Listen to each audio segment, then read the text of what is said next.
আমি Sheikh answer Ali guide চ্যানেলের পক্ষ থেকে সকলকে শুভেচ্ছা জানিয়ে আজকের প্রতিবেদন শুরু করার আগে দু একটা কথা নিবেদন করছি। আমার এমন কতগুলো ভিডিও আছে যেগুলো কয়েক বছর আগে ঘটে যাওয়া ঘটনার সঙ্গে সম্পর্কিত।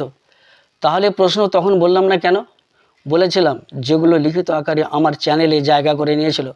অর্থাৎ বোঝাই যাচ্ছে মোবাইল ফোন বা টেকনোলজি সম্পর্কে আমার কোনো ধারণা ছিল না, আজও নেই, ভবিষ্যতেও থাকবে কিনা সেটাও বড় প্রশ্ন চিহ্নের মুখে দাঁড়িয়ে আছে। কারণ এসব ব্যাপারে আমার চূড়ান্ত পর্যায়ের অনীহা ছিল, তবে অপরের উপর নির্ভরশীল হয়ে ভিডিওগুলো প্রকাশ করছি। যাক, শুরু করি। আজকের শিরোনাম ইলেকশন ভার্সেস ইলেকশন। কোনো নেতা সিলেক্টেড হলে সর্বস্তরের মানুষের প্রতি তার দায়বদ্ধতা থাকবে, কাজকর্মে ত্রুটি বিচ্যুতি হলেও পক্ষপাতিত্ব থাকবে না। কিন্তু নিজ গ্রহণযোগ্যতার মান সেই স্তরে না থাকলে বাধ্য হয়ে নিচে নামতে হবে। শুরু হবে নির্বাচন, সবাই যে যার মতো রাজনৈতিক কর্মসূচি ঘোষণা করবে। এইভাবে নির্বাচিত হলে দলীয় সমর্থকদের প্রতি দায়বদ্ধতার সম্ভাবনা বেশি থাকবে। যদিও মুখের ভাষা হবে আমি সকলের, শুধু কি তাই? এই পদ্ধতির স্লোগান হলো আমি ভালো, আমরা ভালো, তুমি খারাপ, তোমরা খারাপ। এই পদ্ধতিতে মানুষ ভালো করার পরিবর্তে মানুষের ভালো করার প্রবণতা দেখা যায়।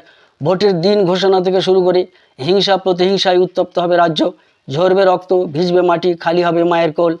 যে দলের টিকিটে যাদের ভোটে নির্বাচিত হলাম, পরবর্তীকালে অন্য দলে গিয়ে তাদের প্রতি বিশ্বাসঘাতকতা করলাম। আর এই বিশ্বাসঘাতকতাকে বৈধতার মোড়কে ঢাকবার জন্যই তো গণতান্ত্রিক শব্দের উৎপত্তি। যাক, এখন প্রাণীকুলকে ডেকে বলা হলো মুরগি রক্ষার দায়িত্ব কে নেবে? উত্তরে শিয়াল এগিয়ে এলে তাকে বোল্ড আউট হতেই হবে।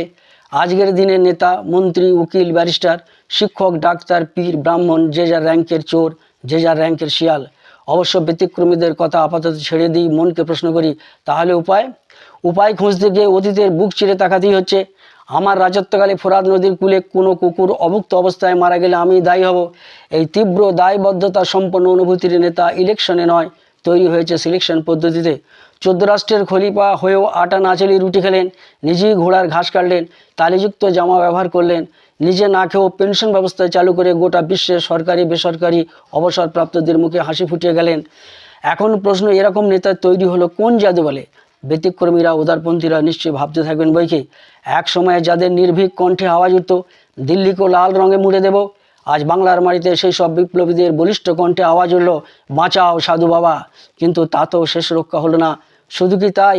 আজকের দিনে নির্বাচিত সরকারও নেতা কর্মীদের সততার উপর নির্ভর করতে না পেরে বিচার বিভাগীয় আমলাদের দ্বারস্থ হচ্ছে। কিন্তু সেখানেও ব্যর্থ হলে শত নিন্দা মাথায় নিয়েও অনেক কণ্ঠই হয়তো আওয়াজ তুলবে, ইংরেজ তুমি ফিরে এসো, দাসত্ব আমার জন্মগত অধিকার। এই আওয়াজে স্বাধীনতা বিপ্লবীদের প্রতিক্রিয়া কী হবে তা ভাবতে থাকি। পরিশেষে বলে, অনেকে